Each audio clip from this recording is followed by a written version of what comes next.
Hello bachcho, let's read the question first. The question says that the angle of incidence for ray of light at refracting surface of prism is 45 degree. The angle of prism is 60 degree.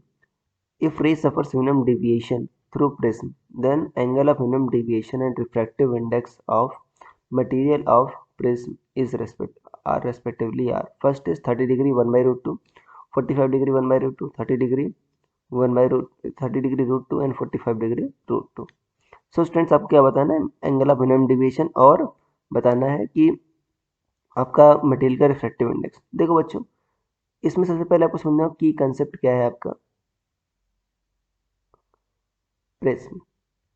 ठीक है ना, prism क्या होता है बच्चों? Prism एक 3D object होता है जिस जो क्या करता है आपका कि रेस को पहली बात तो डिविएट करता है अपने पास से, और दूसरी बात क्या करता है सातों कलर में बच्चों व्हाइट लाइट को डिवाइड करता है। तो ये दो फंक्शन है मेन के।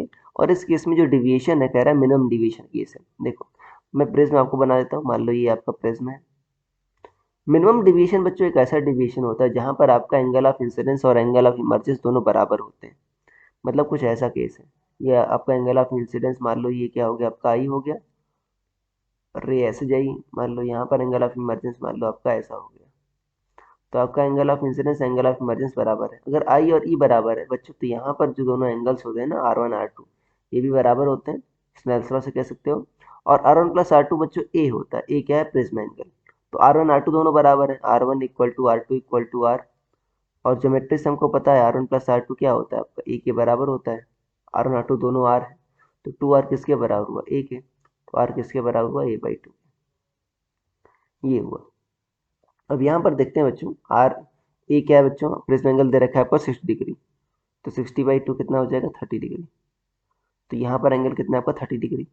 ओके, अंदर आपका एंगल कितना है आपका 30 डिग्री है। अब यहाँ पर जो एंगल ऑफ इंसिडेंस दे रखा है वो कह रहा है आपका 45 डिग्री है। तो रिफ्रैक्टिव इंडेक्स बताना है बच्चों, मान लो रिफ्रैक्टिव इंडेक्स क्या है इसका म्यू है। तो स्नेल्स लॉ से क्या लिखोगे, स्नेल्स लॉ से लिखोगे 1 इंटू साइन 45 जो बाहर एंगल है equal to mu into sine कितना लिखोगे 30। साइन 45 1/√2 म्यू इंटू साइन 30 कितना होता है 1/2। तो बच्चों 2 ऊपर जाएगा 2/√2 कितना आ जाएगा √2, तो म्यू कितना आ गया √2 आ गया। मतलब आपके 1 2 तो गलत हो गए। अब डिविएशन कितना होता है बच्चों, देखो डिविएशन डेल्टा का फॉर्मूला होता है आई प्लस ई माइनस ई। और मैंने बताया मिनिमम डिविएशन केस में क्या होता है आई इक्वल टू ई होता है, ये मैंने बताया आपको। तो ये क्या लिख दो 2i माइनस ए।